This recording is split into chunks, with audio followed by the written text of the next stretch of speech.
Kemudian efisiensi setiap rupiah untuk rakyat, ya.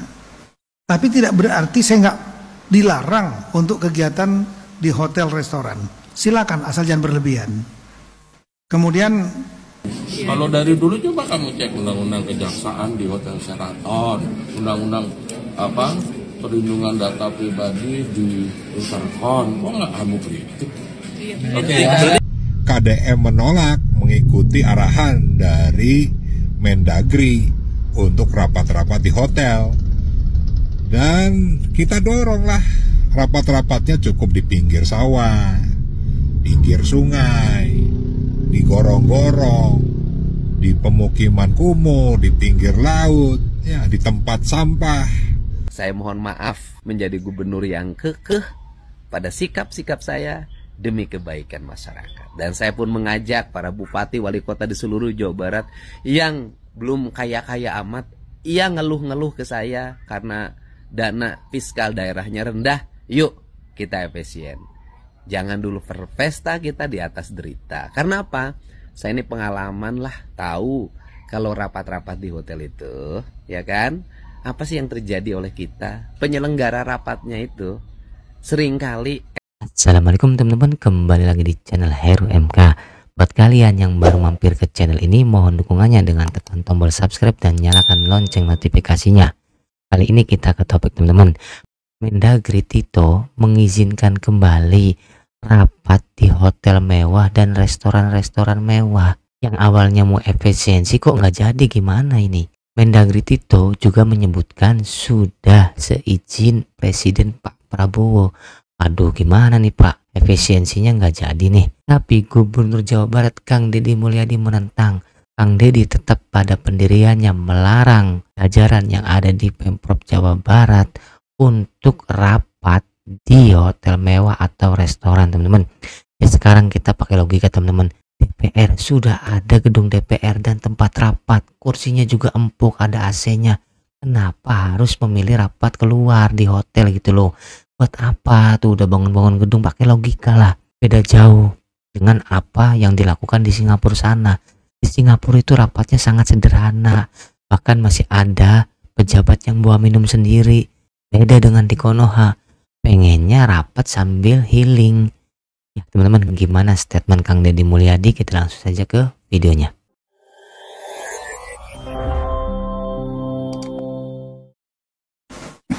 kemudian efisiensi setiap rupiah untuk rakyat, ya. Tapi tidak berarti saya nggak dilarang untuk kegiatan di hotel restoran. Silakan asal jangan berlebihan. Kemudian PAD untuk meningkatkan upaya kreatif sekaligus mempermudah perizinan. RT RW dan RDTR-nya tolong selesaikanlah yang belum.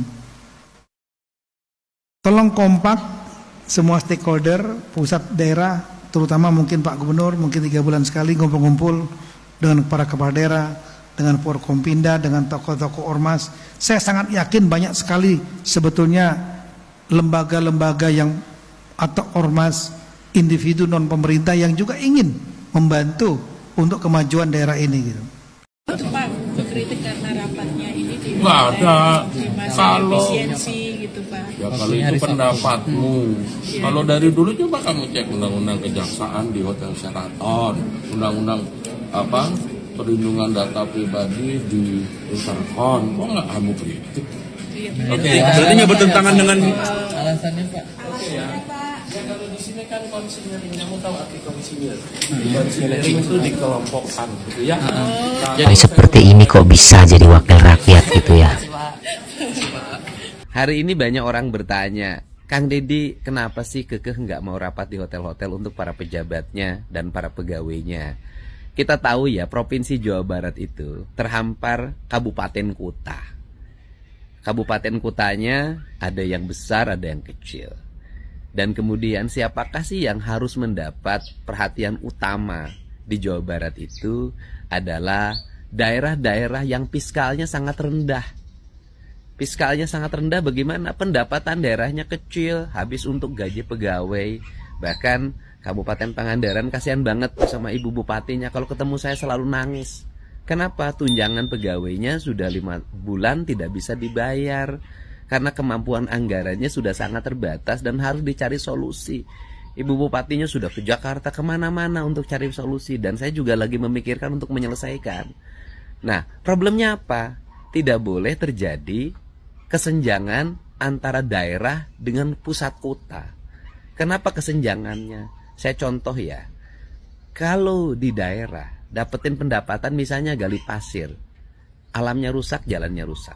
Gali batu, alamnya rusak, jalannya rusak. Kemudian babatin pohon, alamnya rusak, jalannya rusak. Pendapatannya ya segitu-gitu juga, ditambah nggak pernah jujur tuh ngitung pendapatan pajaknya. Tetapi di pusat kota yang hotelnya banyak, mereka mendapatkan uang itu relatif besar dengan turis segala macam, itu tinggi. Setelah itu tidak ada kerusakan apapun. Beda dengan orang desa. Nah, pertanyaannya adalah apakah kabupaten-kabupaten yang fiskalnya rendah, yang sekolahnya masih pada jelek, irigasinya jelek, jalan-jalannya jelek, puskesmasnya jelek, kemudian BPJS-nya belum terbayar, kemudian sanitasi lingkungannya masih buruk, kemudian apalagi tingkat pendapatan per kapitanya masih rendah, kemiskinannya tinggi, rakyatnya terlibat pinjol, kemudian bank emok, dan berbagai ragam lagi, mau uang yang dikumpul-kumpulin dari pajak itu dibuat untuk kegiatan rapat-rapat di hotel di kota besar. Bintang 1, bintang 2, bintang 3. Karena rata-rata pejabat nggak mau rapat di hotel melati. Nah, ini kan tidak boleh terjadi. Karena itu tidak boleh terjadi, pemerintah ini ya sudah namanya rapat bisa di kantor saja. Uang-uang yang biasa dibelanjakan di hotel-hotel berbintang itu dan di pusat kota itu kita gunakan untuk bangun sekolah, bangun jalan, bangun irigasi, bangun puskesmas, bangun saat kita di toilet hotel bintang 5, toiletnya keren banget. Rakyat kita banyak yang nggak punya toilet. Nah, ini cara saya untuk mengefisienkan anggaran minimal bisa menyelesaikan problem-problem kecil di masyarakat. Jawa Barat 360 miliar BPJS-nya belum kebayar. Masa kita mau buangin duit? Ya, untuk itu saya mohon maaf menjadi gubernur yang kekeh pada sikap-sikap saya demi kebaikan masyarakat. Dan saya pun mengajak para bupati wali kota di seluruh Jawa Barat yang belum kaya-kaya amat, ia ngeluh-ngeluh ke saya karena dana fiskal daerahnya rendah. Yuk kita efisien. Jangan dulu berpesta kita di atas derita. Karena apa? Saya ini pengalaman lah, tahu kalau rapat-rapat di hotel itu, ya kan? Apa sih yang terjadi oleh kita? Penyelenggara rapatnya itu seringkali SPJ-nya, pertanggungjawabannya tidak sesuai dengan realisasinya yang digunakan. Kamar 5, ya kan? Yang dipakai 3, tahulah gitu. Makan 10, ya kan? Yang dipakai 7, kan itu yang terjadi. Nah, untuk itu mari kita bersama-sama mengefisienkan anggaran negara ini, khususnya para bupati wali kota di seluruh Jawa Barat, khususnya Pemprov Jabar, untuk kepentingan rakyat Jawa Barat dan untuk kemajuan daerahnya masing-masing. Jangan buang uang di satu daerah ke tempat lain, buanglah uang di tempat daerah itu berada. Karena rakyat kita berkeringat bayar pajak, ingin daerahnya maju. Saya itu kan lagi menegaskan untuk kita semua mentaati ya peraturan perundang-undangan. Ini malah pemerintah pusatnya sendiri yang tanpa dasar, tanpa sebab tiba-tiba menganulir keputusan sebelumnya yang mendorong efisiensi, mengurangi perjalanan dinas, mengurangi rapat-rapat, mengurangi seminar, FGD, bahkan melarang rapat-rapat di hotel. Tiba-tiba Mendagri menganjurkan untuk rapat-rapat di hotel lagi. Di Jawa Barat itu ya sudah tidak ada anggaran untuk rapat-rapat di hotel. Sudah efisiensi betul yang dilakukan oleh Gubernur Jawa Barat. Karena sudah tidak ada anggaran ya wajar saja KDM menolak mengikuti arahan dari Mendagri untuk rapat-rapat di hotel. Dan kita doronglah rapat-rapatnya cukup di pinggir sawah, pinggir sungai, di gorong-gorong, di pemukiman kumuh, di pinggir laut, ya, di tempat sampah. Karena akan lebih efektif dan efisien. Hatur nuhun. Statement Kang Ono ini antara mendukung ucapan Kang Deddy Mulyadi dengan menyindir Kang Deddy Mulyadi. Kenapa di akhir statementnya harus diberikan kata-kata ya rapatnya di gorong-gorong, di sungai, tempat kumuh, di tempat sampah? Kenapa harus ditambahin ucapan seperti itu gitu loh Kang Ono? Terkait kebijakan diperbolehkannya kembali aparat pemerintah daerah untuk rapat di hotel, maka pemerintah Provinsi Jawa Barat tetap memutuskan dan meminta seluruh bupati wali kota kita rapat menggunakan kantor-kantor kita yang ada, karena kantor yang ada pun sudah cukup untuk kita rapat. Toh seluruh keputusan bukan diambil hanya di rapat-rapat, seluruh keputusan diambil di ruang kerja kita masing-masing juga selesai. Tempat rapat kita dengan DPR sudah ada gedung DPR, dan uang-uang yang kita arahkan ini adalah uang hasil ngumpulkan dari peristiwa-peristiwa yang tidak penting, dari kegiatan tidak penting untuk menyelesaikan berbagai problem publik kita. Hutang BPJS kita masih 300 miliar, lebih 360 miliar, infrastruktur kita belum selesai semua, anak-anak harus bisa sekolah sampai SMA, jaringan irigasi harus terbangun dengan baik, sanitasi lingkungan harus tertata, rumah miskin harus terbangun. Seluruh kebutuhan dasar itu hanya bisa dipenuhi kalau kita aparat pemerintah efisien. Itu saja. Jadi saya pemerintah Provinsi Jawa Barat sebagai gubernur dan meminta seluruh bupati wali kota kita tetap menjalankan pemerintahan dengan menggunakan fasilitas gedung kantor yang kita miliki. Kalian mau tau nggak perbedaan rapat pejabat di Singapura sama pejabat di Konoha? Ini gua kasih tau ya. Ini adalah kondisi ruang rapat sangat sederhana mengadakan rapat kabinet. Bisa dilihat di sini ya, semuanya tampak sangat sederhana sekali. Nggak ada tuh namanya kemewahan dalam ruang rapat ini. Mulai dari mejanya, dari kursinya, semuanya tampak sangat minimalis. Beda jauh dengan di Konoha ya. Kalau di Konoha kan mejanya aja mesti terbuat dari kayu jati. Kursinya harus terbuat dari bantalan empuk biar nyaman saat duduk. Nah di sini nggak tuh, mereka tuh semuanya tampak sangat minimalis. Yang bikin gue speechless di sini ya, pejabatnya itu bawa tumbler sendiri dong. Lihat tuh di kolong mejanya tuh, itu ada tumbler. Mereka bawa minum sendiri, gila gak? Wah bener-bener ya. Di mejanya pun nggak ada namanya cemilan-cemilan. Terus di pinggiran ruangan rapat tuh nggak ada namanya buffet-buffet, makanan mewah, lobster dan steak dan lain sebagainya. Nggak ada tuh, semuanya tampak sangat sederhana. Nah tapi kalau di Konoha, nih gue kasih tau ya perbedaannya. Kalau di Konoha ruang rapatnya kayak gini. Tada, ini adalah rapat ala pejabat Konoha yang pastinya harus di hotel mewah dengan buffet, makanan mewah, lobster, steak, sashimi dan lain sebagainya. Kalian tahu kan Kabupaten Kominfo yang lagi viral akhir-akhir ini, di mana pusat data nasional itu dihack sama hacker. Jadi data berharga negara itu semuanya hilang gitu aja, gone, pergi diambil hacker tanpa adanya backup satupun. Dan mereka bilang alasannya kenapa nggak ada backup karena mereka kekurangan anggaran buat nge-backup data. Jadi duit anggaran itu katanya masih kurang, duit 700 miliar tuh buat nge-backup tuh kurang. Tapi mereka ngadain rapat setelah semua kekacauan yang terjadi, semua kekacauan yang mereka buat. Mereka masih bisa-bisanya rapat di hotel bintang 4 Four Points by Sheraton.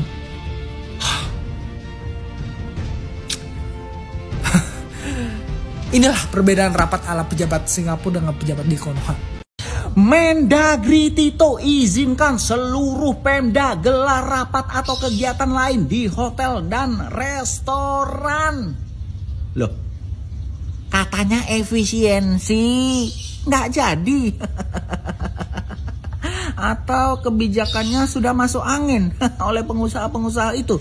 Pak, rapat di hotel restorannya aja Pak. Aku nggak dapat duit nih Pak, nggak dapat masukannya Pak. Gitu, kasih itu, licin.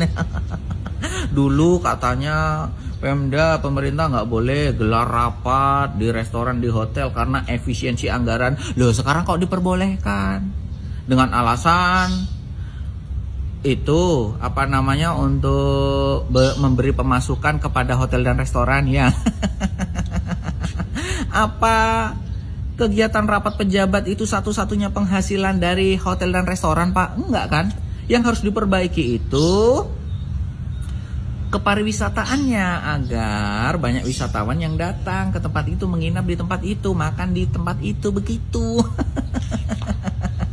Aduh, efisiensi kok malah nggak jadi, gimana tuh ya? Nggak kuat ya Pak ya, hidup beririt-iritan. pejabat atau gini, kalau nggak rapat di hotel, di restoran, nanti nggak bisa SPJ dan markup anggaran. Kalau rapat di kantor kan nggak bisa di SPJ kan. Kalau rapat di hotel restoran kan di SPJ kan. Andaikan sewanya 10 juta bisa dihargakan 30 juta, begitu ya. Alah, dah nggak usah efisiensi segala, udah percuma. Toh pejabatnya juga nggak betah ya, hidup apa adanya, harus mewah. Plin-plan. Tuh Kang Ono sudah dijawab sama Pak Deddy Mulyadi. Bukan tidak mau katanya rapat di hotel-hotel, tapi sebagai anggota DPR juga harus melihat gitu kan, bahwa pendapatan daerah itu tidak sama gitu. Contohnya Kabupaten Pangandaran. Itu kan Pangandaran ya kecil gitu pendapatannya. Terus Banjar, kalau misalnya diajak rapat di hotel, kalau dibiayai gitu kan, kalau tidak mau biaya sendiri dari mana, orang gaji pegawainya aja susah kok. Gitu Pak Ono. Jadi bukan hanya rapat ngumpul-ngumpul di hotel, makan dengan enak gitu kan. Wow. Salam Indonesia, salam Jawa Barat. Guys, aing rek protes ke Bapak Aing, ke Bapak Deddy. Maksud Bapak Deddy naon iya? Maksud Bapak Deddy tujuan naon iya? Ngalarang rapat di hotel. Naon tujuan Bapak Deddy? Antepkeun rapat di hotel ngeunaheun tiis sejuk dibanding rapat di kantor. Kok mau nyewa kamar di hotel mah beres rapat gogoleran. Antepkeun Bapak Deddy, duit negara ieu nu dipake. Aduh, Bapak Deddy aya bae. Pak Deddy, maafnya, Pak Deddy bener bae dikritik. Apalagi kos kieu ngelarang rapat di hotel, makin jadi Pak Deddy dikritik nah. Loba nu terseupeun ke Bapak Aing. Loba nu terseupeun ke Pak Deddy. Tapi aing ya resep ke Bapak Deddy. Menyala Bapak Deddy, pokoknya mah the best. Kalian tahu apa yang paling mahal hari ini? Kejujuran di tengah pesta rapat para pejabat. Ketika izin dari kementerian datang, banyak kepala daerah mungkin langsung bersorak, akhirnya bisa rapat di hotel bintang 5 lagi. Tapi tidak dengan Kang Deddy Mulyadi. Beliau berdiri sendiri, melawan arus kemewahan birokrasi, dan berkata, uang rakyat bukan untuk nyewa ballroom hotel, tapi untuk irigasi, rumah rakyat, dan pendidikan anak-anak bangsa. Ini bukan soal anti keputusan menteri dalam negeri. Ini soal akal sehat dan empati sosial. Bayangkan, di saat rakyat masih tidur beratapkan terpal, ada yang minta coffee break di hotel 300.000 per orang pakai APBD. Kang Deddy menolak tegas karena beliau tahu pejuang nurani melawan sistem birokrasi boros. Ajak share untuk memperbesar distribusi pesan. Sebar suara ini biar algoritma tahu bahwa kejujuran masih ada di negeri ini. Bersama Kang Deddy, kita lawan rapat-rapat palsu demi gengsi. Ini bukan soal politik, ini soal nurani. Harus banget ya lo yang kerja di pemerintahan, kalau rapat tuh di hotel. Buat apa lu ngabisin anggaran bikin gedung pemerintahan yang bagus tapi nggak dipakai rapat? Bikin aja bedeng biasa. Bedeng? Iya, terus baru rapat di hotel. Oke deh, gue terima kalau gitu. Iya, di hotel rapat, di tempat kerja tidur aja, kebalik. Dan harus banget ya, udah rapatnya di hotel, minumnya air putihnya harus Equil. Gak bisa air putih lain. Aqua Fit. Gak mau Ron 88. Aguaria gak mau. Sakit tenggorokan lo. Klub gak mau. Emang harus botol-botol hijau beling itu ya, dengan gelas-gelas tinggi. Harus banget. Coffee break lo tuh lengkap, ada yang manis, ada yang asin. Wah ya. Capek banget mikir ya, harus makannya banyak semua ada. Iya, cemilannya banyak banget, pokoknya lengkap. Karena itu namanya coffee break, bukan makan siang. Ada risol, ada kue tart, kue tiaw. Kue tiaw nggak ada.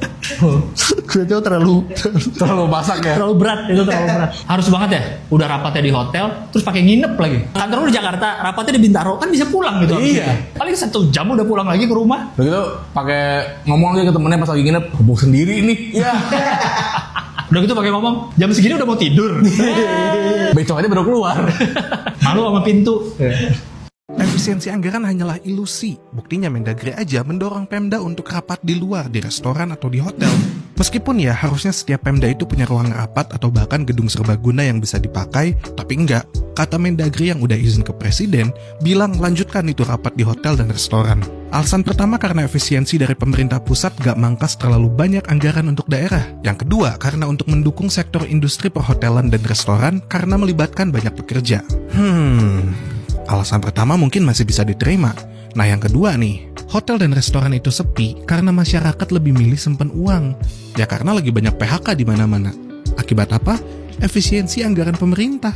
Sekarang kalau ini dijadiin alasan buat ngebantu masyarakat dalam tanda kutip rapat, bukannya cuman gali lubang tutup lubang ya. Mendagri resmi izinkan seluruh Pemda untuk gelar rapat di hotel dan restoran. Tuh, Ari Presidennya kemarin ngomong sana, kita harus melakukan efisiensi anggaran. Jadi anggaran itu penting, kudu dikurangan termasuk perjalanan dinas, rapat-rapat di hotel jeung restoran. Ari ieu Menteri Dalam Negerinya ngomongkeun ngizinkeun cenah.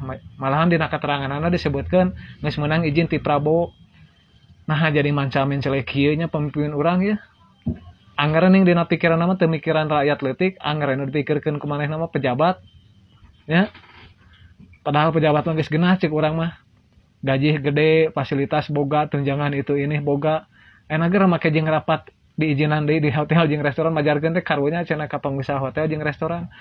Ai ka rakyat leutik teh karunya coba lamun anggaran bener-bener efisiensinya dirampingkeun ukara itu dieuweuhkeun kan bisa keur ngabantuan rakyat leutik nya. Ah teh jauh-jauh lah contona keur dina ngomehan jalan we atuh anggaranna atawa pendidikan sekolah murah nu gratis gitunya ah jauheun kadinya pejabat di urang mah asa beuki lieur ieu nya. Nu dipikiran ku pejabat mah harang-hayang hirup senang we maranehna teu mikiran deui rakyat leutik jangar ah. Bupati Cirebon Imron Rosyadi menyambut baik kebijakan Kementerian Dalam Negeri atau Kemendagri yang ya, memang kalau di hotel itu lebih praktis, lebih nyaman, dan lebih serba indah. Ya, tapi kalau di luar, misalkan di tempat-tempat yang sederhana, yang tidak usah bayar, harus gegeber, ya, harus menyiapkan segala sesuatunya, katanya tidak praktis. Tetapi harus dilihat bahwa esensi dari pelarangan rapat di hotel itu oleh KDM atau Kang Deddy Mulyadi untuk menunjukkan rasa simpati kepada masyarakat bahwa aing ge mal hirup mewah, rakyat teh keur sarusah, keur mariskin mayoritasnya. Itulah esensinya, ikut simpati kepada masyarakat, bukan hanya sekedar efisiensi saja. Begitu, thank you. Wassalamualaikum warahmatullahi wabarakatuh. Visitaya mengeluhkan penurunan okupansi untuk aktivitas meeting, insentif, convention, and exhibition atau MICE dan kamar. Hal ini karena ada kebijakan efisiensi anggaran pemerintah. Pada awal tahun ini saja, pihak oh gitu, sekarang hotel-hotel yang ngeluh atas kebijakan dari pemerintah ini gitu ya. Karena para pejabat-pejabat ini nggak bisa lagi rapat-rapat koordinasi gitu di hotel-hotel mewah kayak gitu ya. Oh jadi maunya hotel itu kayak gini, semua pejabat-pejabat di Indonesia beserta bawahan-bawahannya ini tetap melakukan rapat-rapat koordinasi gitu ya kan, melakukan perjalanan dinas gitu, terus nginepnya di hotel gitu, nyewa hotel-hotel mewah gitu. Maunya tetap kayak gitu ya, pakai anggaran negara gitu ya. Padahal rapat-rapatnya juga bisa dilakukan di kantor gitu. Maunya gitu, biar pemilik hotelnya nggak rugi gitu ya. Oh I see. Nah kan kemarin kan gue bilang sekarang itu media bisa dibeli. Lalu tahu kan sekarang media-media ini nyerangnya kemana? Emang susah negara kita itu maju karena ketika ada satu kebijakan yang menentang para koruptor-koruptor atau orang-orang yang bekerja di instansi pemerintahan yang selalu mengambil untung dari negara ini diganggu ya, mereka akan membuat segala cara untuk against aturan-aturan yang benar. Salah satunya adalah membayar media untuk memframing kebijakan efisiensi anggaran ini agar terlihat menjadi kebijakan yang tidak pro rakyat atau menyengsarakan rakyat gitu. Dan analisa seperti ini hanya akan masuk untuk orang-orang yang punya logika. Jadi kalian hati-hati ya.